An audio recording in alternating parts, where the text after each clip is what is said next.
بسم اللہ الرحمن الرحیم۔ بنی اسرائیل میں دو بھائی تھے جن میں ایک مسلمان تھا دوسرا کافر۔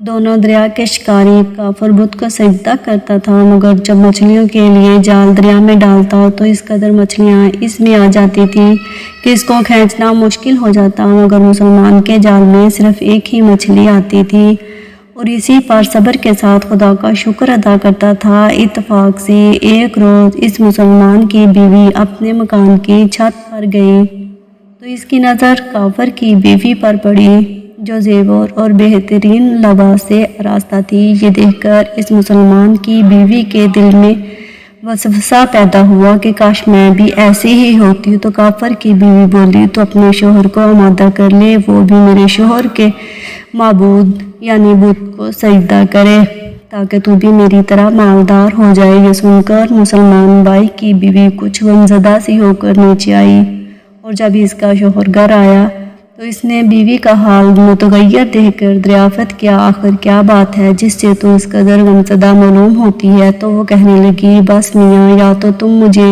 طلاق دے دو یا اپنے بھائی کے معبود کی عبادت اختیار کرو۔ یہ سن کر اس کے شوہر نے کہا، خدا کی بندی، تو خدا سے نہیں ڈرتی؟ ایمان کی دولت کے بعد یہ کفر کی باتیں کرتی ہے۔ تو عورت بولی، بس اب مجھ سے زیادہ باتیں نہ بناؤ، میں ننگی بوچی نہیں رہ سکتی، جبکہ دوسری عورتوں اور خصوصاً تیرے بھائی کی بیوی کو میں دیکھ رہی ہوں وہ زیورات اور عمدہ لباس سے آراستہ رہتی ہے۔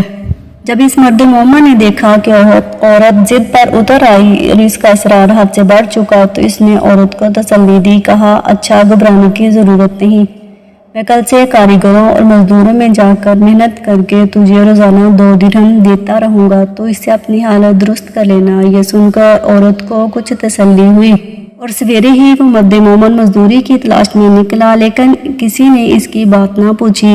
یہ دیکھ کر وہ دریا کے کنارے پہنچا اور شام تک اللہ کی عبادت میں مصروف رہ کر جب گھر آیا تو بیوی نے دریافت کیا، آج تم کہاں تھے؟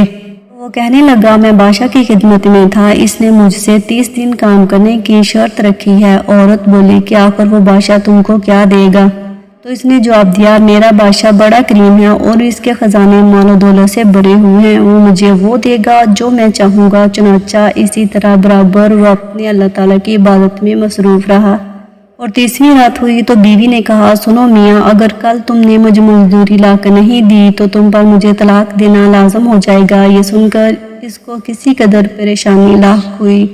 وہ 30ویں صبح کو اس نے ایک یہودی سے کہا، کیا تم مجھے مزدوری پر لگا لو گے؟ یہ سن کر یہودی کہنے لگا کہ ہاں، تم کو مزدوری تو مل جائے گی، لیکن شرط یہ ہے کہ میرے پاس تمہارے کھانے پینے کا کوئی انتظام نہ ہوگا۔ چنانچہ وہ مرد مومن روزہ کی نیت کر کے یہودی کے ساتھ ہو لیا اور اللہ تعالیٰ کے حکم سے حضرت جبرائیل علیہ السلام 29 اشرفیاں ایک نورانی طباق میں لے کر اس کی بیوی کے پاس پہنچے اور کہنے لگے، میں بادشاہ کا قاصد ہوں، اس نے یہ اشرفیاں لے کر مجھ کو تیرے پاس بھیجا ہے اور فرمایا ہے کہ تیرا شوہر ہمارے کام میں تھا، ہم نے اس کو نہ چھوڑا یہاں تک کہ اسی نے ہم کو چھوڑ دیا اور یہودی کے پاس چلا گیا۔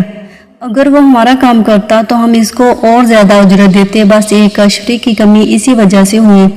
چنانچہ وہ عورت ان میں سے ایک اشرفی لے کر بازار گئی، دکاندار نے اس کی قیمت 1000 درہم دی اور شام کو جب مرد مومن گھر واپس آیا تو عورت نے کہا، آج تم کہاں تھے؟ اس نے جواب دیا کہ آج میں ایک یہودی کے کام پر گیا ہوا تھا۔ تو بیوی کہنے لگی کہ آخر بادشاہ کی خدمت ترک کر کے تم دوسرے کی خدمت کیوں کرتے ہو؟ پھر اس کو اشرفیوں کا واقعہ سنایا، جس کو سن کر وہ مرد مومن روتے روتے بھی ہوش ہو گیا اور جب بھی اس کو ہوش آیا تو بیوی سے کہنے لگا، افسوس کہ میں نے بادشاہ دو جہان کی خدمت کا حق اپنے اوپر لازم نہ کیا۔ اس کے بعد اس شخص نے عورت کو چھوڑ دیا اور پہاڑوں پر چلا گیا جہاں خدا کی